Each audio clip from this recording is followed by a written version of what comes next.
When 24-year-old Amy Bradley disappeared into thin air while on a family vacation aboard the Royal Caribbean cruise ship Rhapsody of the Seas, her mom, dad, and brother were left panicked, desperate for answers. And they certainly didn't feel they got any help from the ship's officers on the morning she vanished.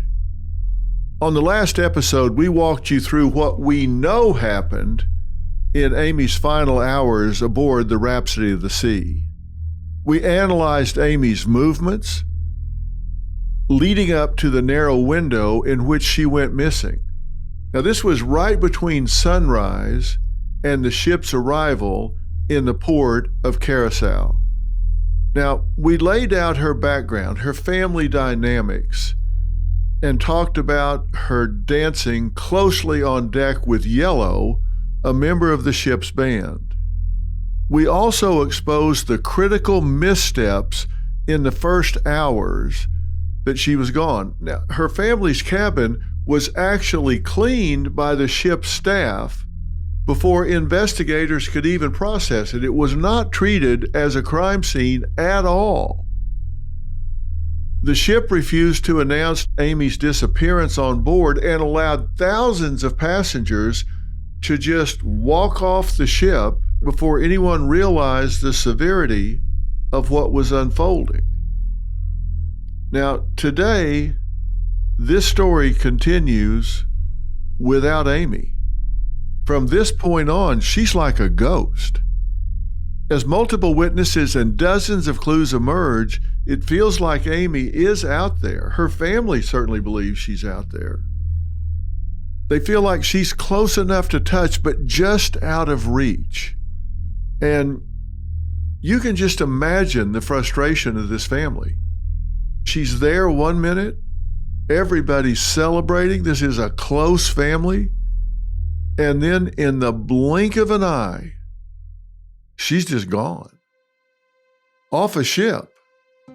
And her father is feeling so much guilt and pain because he saw her out on the balcony from his bed. He could see out through a window, out through a sliding door, and could see her feet out there. So he thought, what if I'd gone out and said something? What if I'd said, let's go to bed and start again in the morning, etc.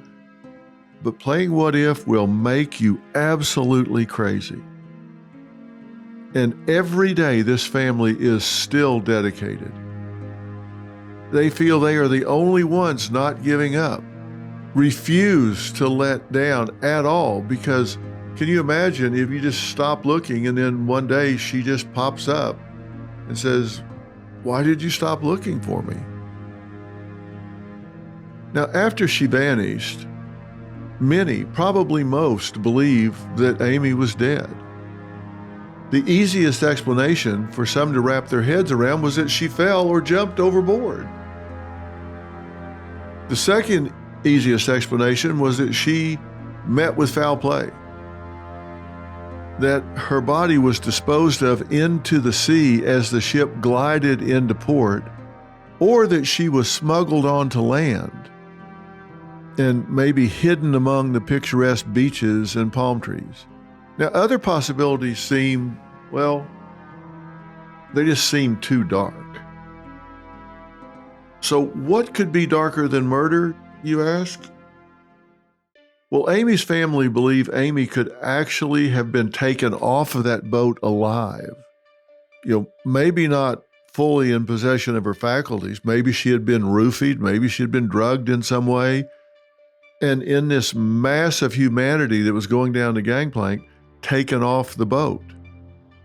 Could she have gone unnoticed, blending in with these thousands of passengers who formed a surging crowd, eager to start their dream vacation on the island paradise of Curaçao? Now, we spoke to Amy's brother, Brad Bradley, and he is going to join us on the next episode. He's actually going to be here. We're going to talk to him. He says he knows his sister, and he knows she didn't fall. She did not climb up on a table, jammed up against the edge of that boat and fall off. And she damn sure, he says, did not jump off. He has a theory about what did happen. And we're going to get into that with him on the next episode. Now, parents always know their children. Of course they do. There's that maternal instinct, that paternal instinct. But siblings know each other because they're kind of in the trenches together, so to speak. They know each other. They know their tendencies, their trends, their traits, their characteristics, what they're like when the authority figures of mom and dad aren't around. And he says he knows better than anyone how Amy operates. He says he knows what she would and wouldn't do, and that intuition can be priceless when you're dealing with clues that might not even really seem like significant clues to somebody else. Like, for example, the table against the balcony glass on the edge of the ship. Well, they cleaned the room. Maybe the maid moved it to sweep under it to get to the deck. But he knows she would not climb on that table or do that, and she was quite athletic.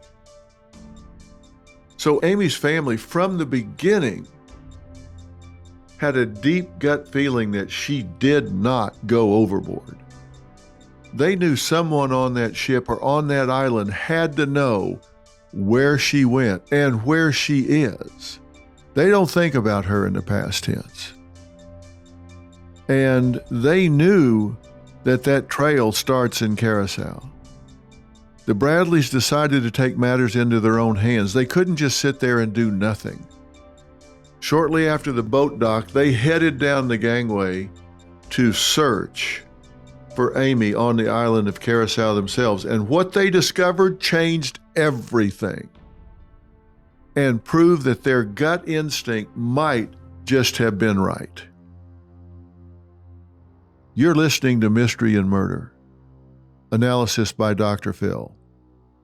This is Amy Bradley, Vanished at Sea. Coming up, a local taxi driver beckoned to them unprompted and said something that hit them like a freight train. I need to talk to you about your girl.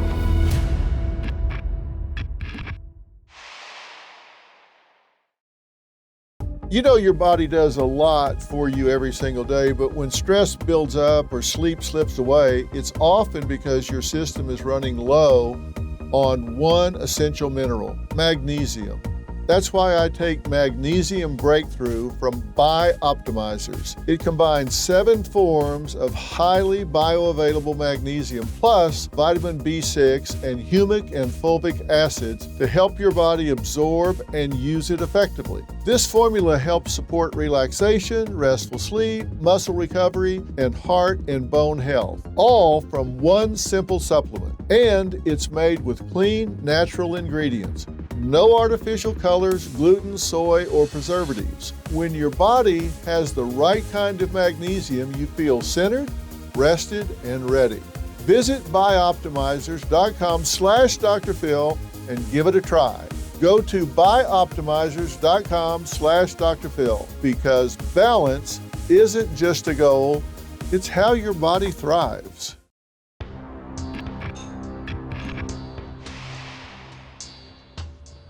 On March 24, 1998, just hours after Amy was last seen, Ron, Brad, and Iva Bradley stepped off that gangway they had boarded just days ago as a family of 4. They had one mission: find their daughter. They didn't know where to start, who to trust, or who was taking charge of the investigation. At the time, none of that really mattered. What they did know was that their child was out there somewhere and they weren't going to sit around waiting. They were going to find her. Weeks into their search, a tip fell into their laps. A local taxi driver beckoned to them unprompted and said something that hit them like a freight train. I need to talk to you about your girl. Amy's parents were shocked. The cabbie seemed nervous. He pulled him aside to talk in private. The cabbie started to describe a chilling scene. He told him he had seen a young woman earlier that morning who looked exactly like Amy, walking with two men near the dock just after sunrise. The exact window in which Amy vanished, the exact window. He said Amy appeared uneasy, not at all like a tourist out enjoying the island. And not only did he see Amy, he actually spoke to her. He said Amy approached him. She seemed confused, disoriented, almost like she wasn't sure where she was and how she had gotten there. He says she asked him one simple question: "Where am I?" Okay, now think about that. And again, to really understand this, you've got to put yourself in the position of these parents and this brother. This is a young woman who had just been on a cruise ship. This is your daughter. And you know she wasn't drunk. She wasn't wandering. She isn't careless. He's describing her. This stranger is describing her. And she walks up to him and says, "Where am I?" What possible motive would he have for saying that to them? Why would he just come out of the blue and say this? How would he know to say it? How would he know the timing? It starts to make sense to them and appears to be a valid report. You get a lot of tips sometimes, and a lot of nuts and pranksters come out of the woodwork, but here's somebody that seems to have some relevant timing and information and says, she walks up and says, "Where am I?" That tells you she didn't arrive on that island willingly or knowingly. She was disoriented. That cab driver told her, "You're in Curaçao." And he said she looked startled. Like, what? She looked uncertain, like that wasn't the answer she expected or wanted. Now, this might have been comforting if it ended there. Disoriented, confused, maybe there was an explanation for how she wandered off. But that moment of hope was short-lived because the cab driver told Amy's parents she was not alone. Two men were with her, staying close, watching her, almost guarding her. He said he got the distinct impression that this young woman was acting like someone who needed help. He claimed he was struck by Amy's bright green eyes. When he later saw missing posters of her photo plastered around the port, he says he immediately recognized her. He then suggested places, resorts of where they should look. Now, one of the things that I've got to think about here is if these men were guarding her, why would they let her walk up to a cab driver and ask a question? I mean, if they have control of her, why would they allow her to interact with anybody? Why wouldn't they keep her isolated and aside? That part of it doesn't make sense to me. Maybe she slipped away, but it doesn't make sense to me at that point. And I'm going to come back to that. But now I want you to get a picture of what Amy's parents actually did on that island for the 2 weeks before they got that tip. Starting from the very first time they got off that boat the day Amy vanished, because this was a family in motion. They walked the streets of Curaçao with stacks of missing posters in their hands, taping them to storefront windows, light poles, taxi stands, anywhere a set of eyes might land on their daughter's face. Now, those flyers carried the basics. Amy's age, 23, her height, 5'6", her green eyes, the fact that she vanished off a Royal Caribbean cruise near Curaçao, and a reward for any information leading to her safe return. And because they knew somebody might see her up close, they made sure the posters highlighted her tattoos. I want to clarify, we referenced reports that Amy had a full sleeve, but we spoke to Brad and he clarified the 4 real distinctive marks she actually had. A purple Tasmanian devil spinning a basketball on her left shoulder blade, a black sun on her lower back, a Chinese symbol on her right ankle, and a green gecko lizard on her navel, along with a navel ring. So when people on the island said they had seen a woman who looked like Amy, they weren't guessing from a vague description. They were matching those exact details her parents had plastered on every wall they could reach. The local cab driver knew he had seen and spoken to this very woman, and that he had to find Ron and Iva and tell them he had talked to their daughter. Now, I want you to think about this because I find this interesting. It's not totally clear, and I can't be sure. We'll check with Brad next week to see if he knows. But it appears from accounts that the cab driver's first instinct was to find the family and tell them directly. That's kind of odd. Normally people would say in America, go right to the police. And the question is, does that show how things on the island may have been running? Brad did claim that when people gave tips to the authority figures associated with the ship, the information was never passed on to the family or to official investigators. Again, that's just the thought that could be indicative of how things are running in this area. Now, let me tell you something about Curaçao, because this isn't just a backdrop in Amy Bradley's story. This is an island with a split personality. On the surface, you've got crystal blue water, cruise ships, and postcard perfect beaches. But underneath all that beauty is a hard truth. Curaçao has long been a major transit port for drug trafficking flowing out of South America, especially cocaine headed toward Europe and the United States. And government travel advisories warn that the island struggles with organized crime, theft, and violence connected with those drug networks. And local surveys consistently rate crime levels, including property crime and drug-related activity, as high. It's also a documented hub for human trafficking, both sex trafficking and forced labor, with foreign nationals and vulnerable migrants routinely exploited by criminal groups.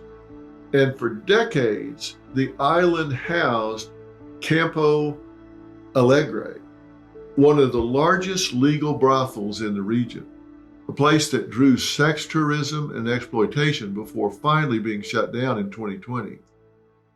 So when someone vanishes here, especially a young American woman just off a cruise ship, you cannot ignore the environment she disappeared into. Now, another interesting thread, when Amy's family first sounded the alarm, there was one detail that sent a chill straight through them. Coming up, people have wondered whether that invitation was just friendly conversation or if she had been targeted.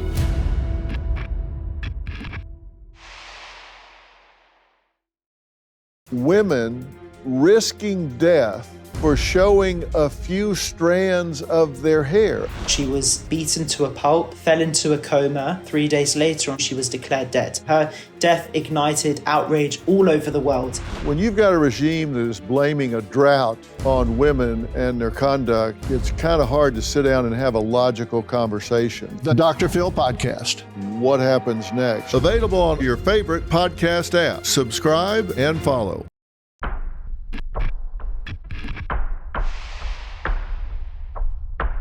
Now, another interesting thread, when Amy's family first sounded the alarm, there was one detail that sent a chill straight through them.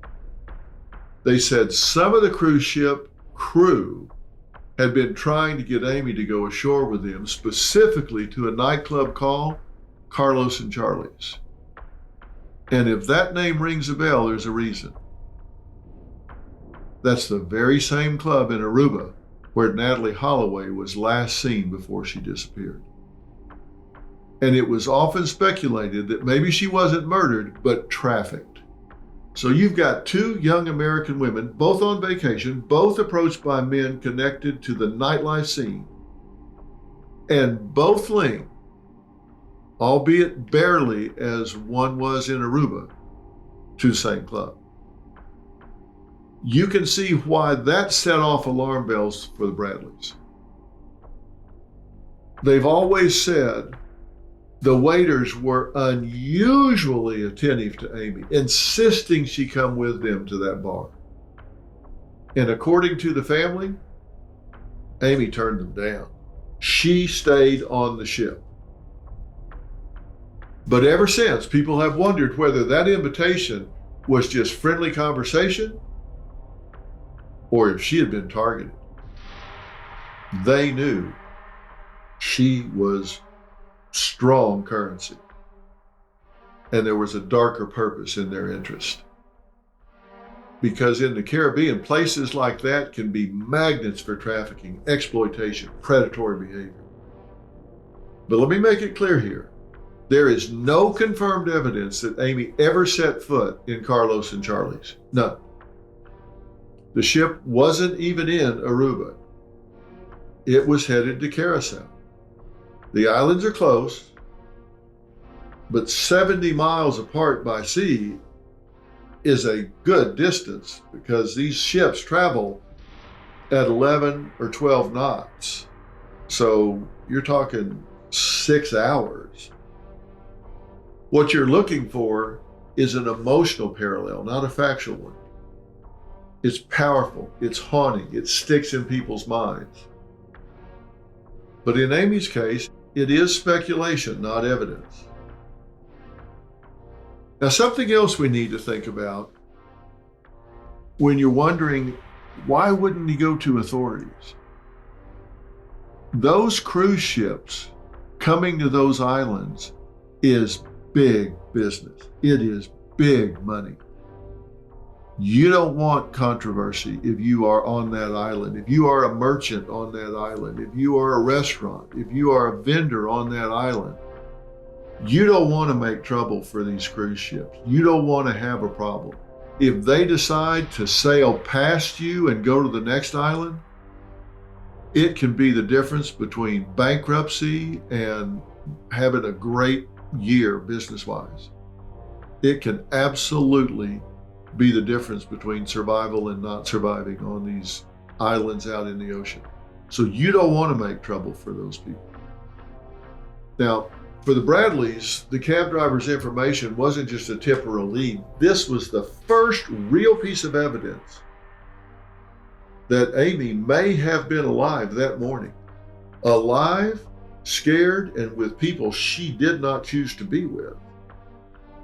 And for the parents in that situation, that kind of information doesn't just create hope, it creates urgency.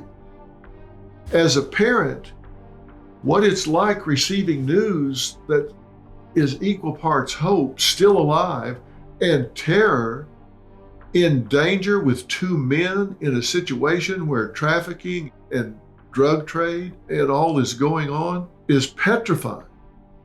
Ron and Brad didn't waste a single second. They didn't wait for authorities. They didn't wait for permission. As Iva focused on dealing with the ship and doing everything she could to get the ship to act, Ron and Brad began combing the island. Two men in a foreign country sprinting through streets they had never walked before, searching alleyways and beaches. They were calling Amy's name, showing her picture, talking to locals, pushing forward with a kind of fear that only comes from knowing your clock could very well be running out. This wasn't a coordinated search. They didn't put together a grid. This wasn't law enforcement leading the charge. This was a father and a brother in a place they didn't know, trying to chase down the first real lead they had been given. Now, the Dutch Caribbean Coast Guard was handling the sea, conducting a 4-day search using 3 helicopters and a radar plane. Investigators said they found no evidence that Amy, a trained lifeguard, fell overboard, was pushed, or committed suicide. The Bradleys looked on the land, and they did that on their own. And when you see a family forced to do that kind of work alone, it tells you everything you need to know about how badly multiple systems failed them in those critical hours. Now, I wanted you to think about how hard it must have been to see the dichotomy of everyone around them laughing, swimming, splashing, having drinks, the time of their lives on their vacation with friends and loved ones. That's what they were supposed to be doing.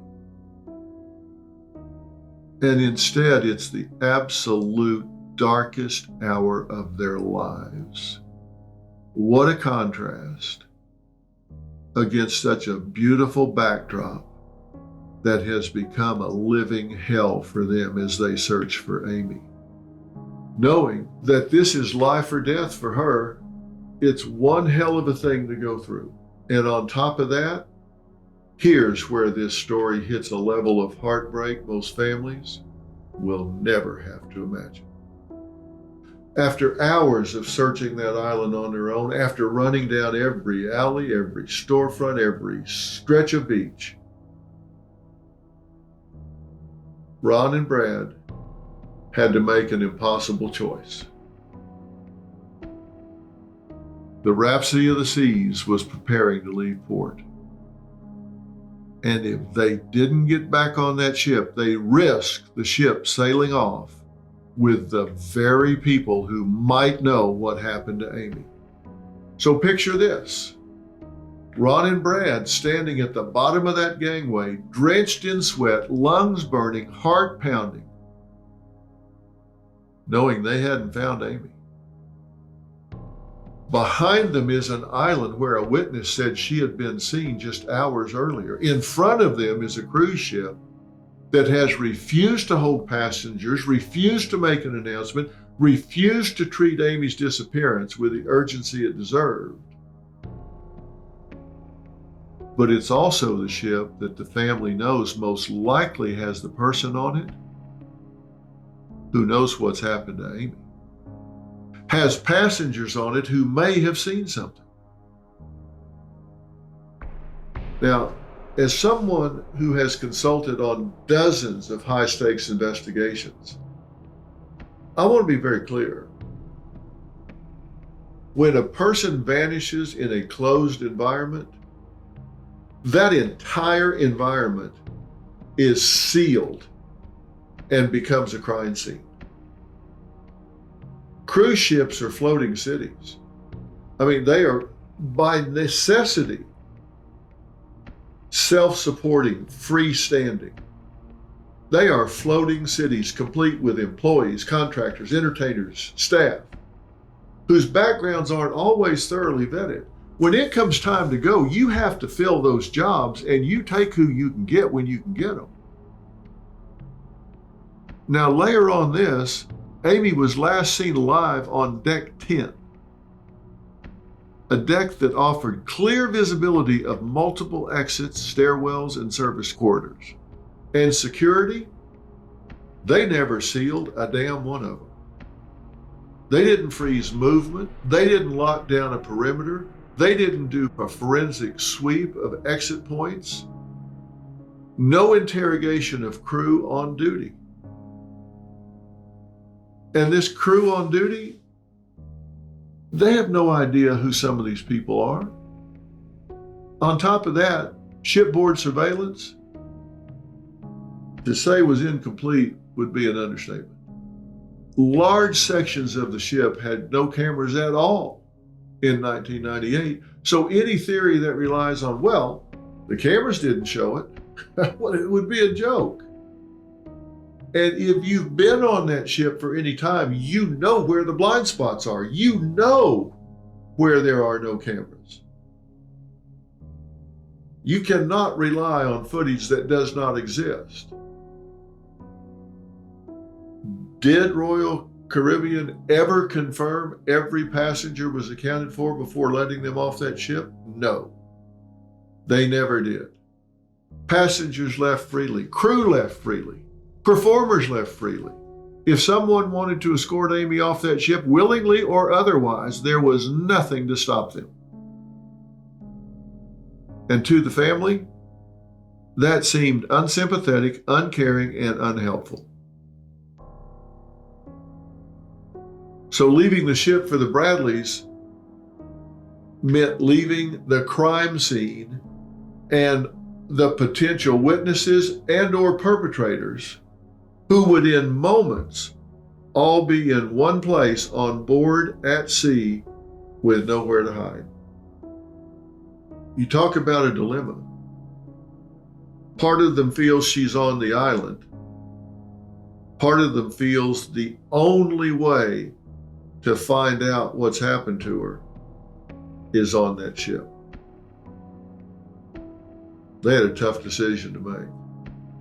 And as the engines came to life and that vessel pulled away from Curaçao, the Bradleys, well, they stayed behind, waiting for the FBI. And let me tell you something, that moment stays with the family forever, because when you leave a place where your child was last alive, breathing in front of your face, not because you want to, but because the system gives you no real alternative, you don't feel like you're moving forward. You're just abandoning them. And the Bradleys carried that weight from the very second they watched that ship pull out of port. Meanwhile, back home in Virginia, the extended Bradley family is launching their own war room. They contact the FBI, they call media outlets, they notify hospitals, embassies, the Caribbean police departments. It becomes a full-scale, multi-front search. One side in Curaçao, one side in the United States. And in the middle of all this is a cruise line that seems to be working against the sense of urgency.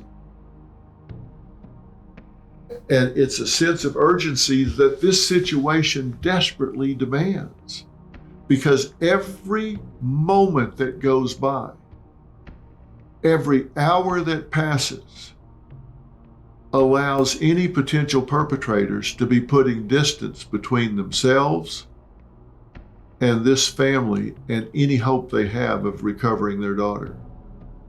If she has been spirited off of that ship, is she being held on the island? Are they putting her on a fast boat to get her out of there to somewhere else? Is she so drugged up? Are they addicting her so she can't think clearly and fight back? And every hour that goes by, the ability to pick up the trail is diminishing.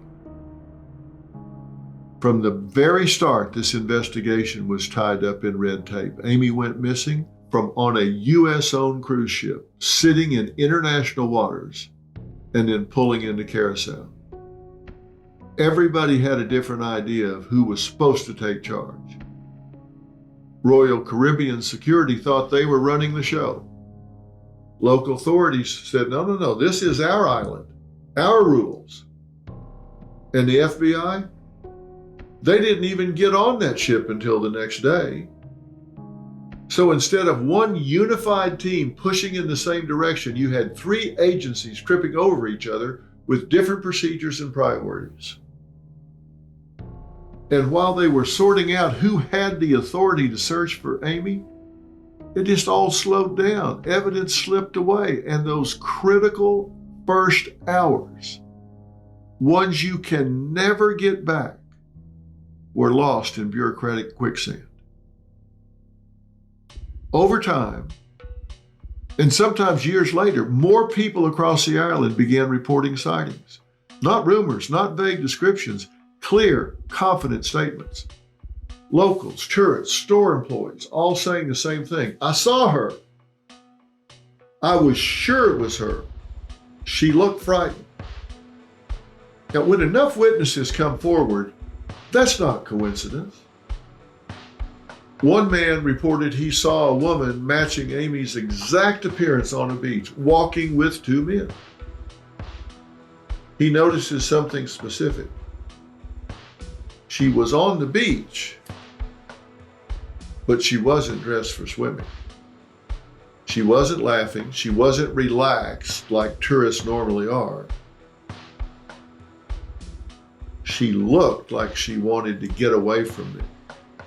Now, how does that look? Well, it's hard to describe, but you know the difference. Think about this. Imagine somebody walking in the park. Is there a difference between somebody that is walking through the park, getting back to work as quickly as possible?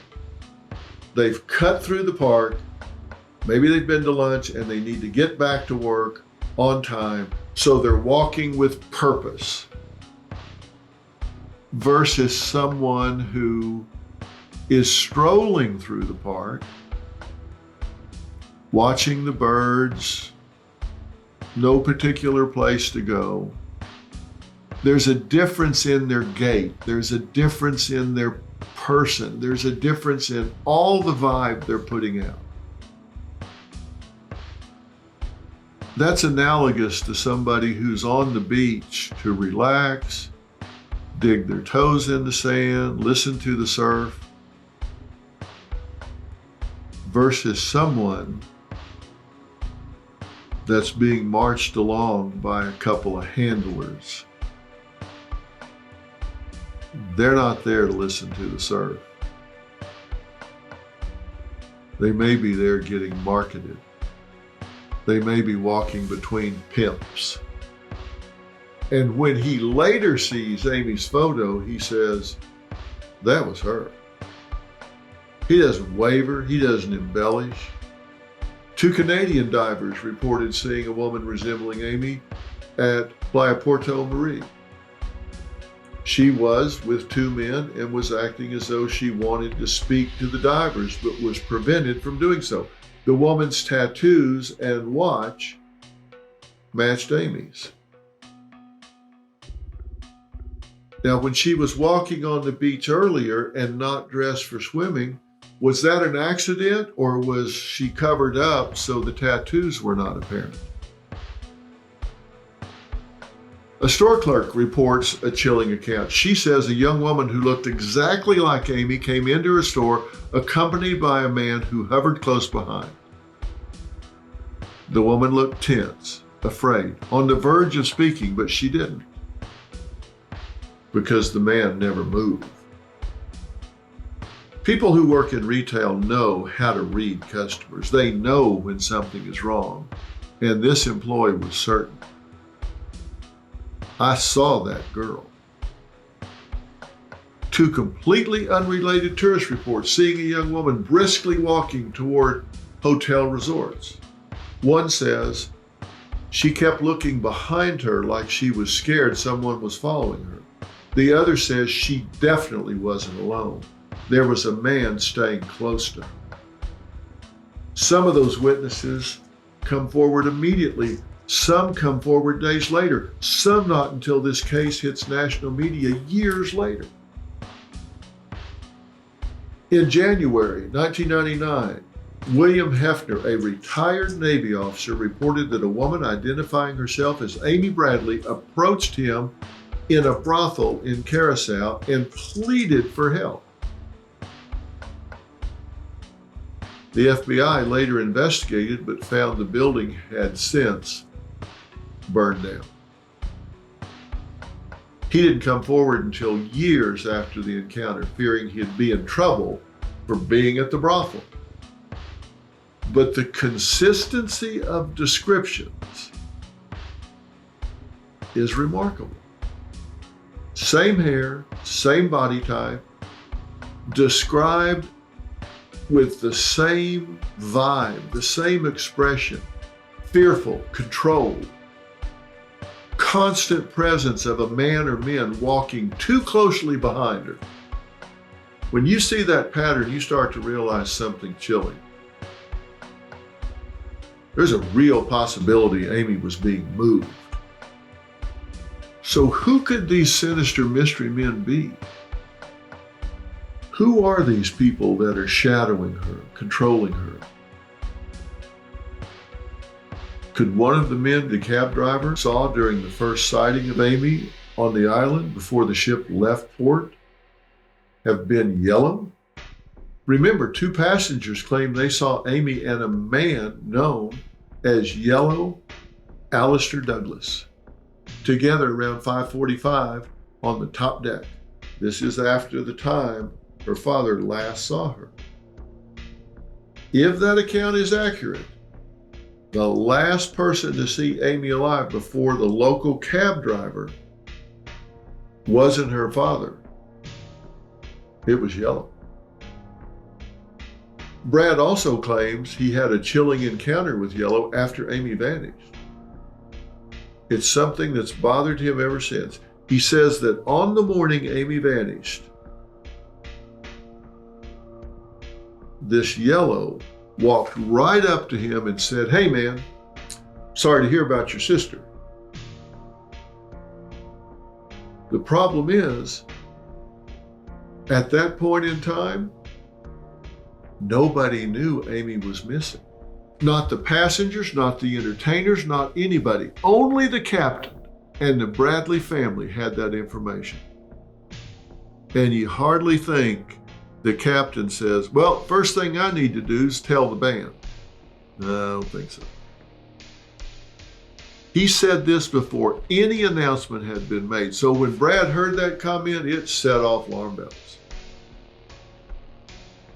Ship security and later the FBI questioned this Douglas, even put him through interviews and searches, and ultimately said they didn't find evidence linking him to Amy's disappearance. Yellow has told his version of events. He said that around 6 o'clock that morning, a cruise line manager knocked on his cabin door asking if Amy was with him. He said no. And according to him, investigators went through his room and the other band members' rooms and didn't find anything. No trace of Amy, nothing suspicious. He claims that's how he knew something had happened to her. But that moment, that one sentence, is something Brad has never been able to shake. Years later, Yellow's now grown daughter revealed something incredibly disturbing. She claims she saw something in her father's possession, something that made her fear he may know something about Amy's disappearance. Certainly something more than he's saying. Something that made her believe he knew more than he ever admitted. She said her dad had dozens of photos of Caucasian women that she once found in his suitcase. And he couldn't explain why. And that's something that has haunted her to this day and led her to reach out to the Bradleys.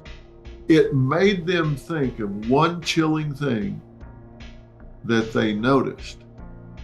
They knew it was important, but they weren't sure why.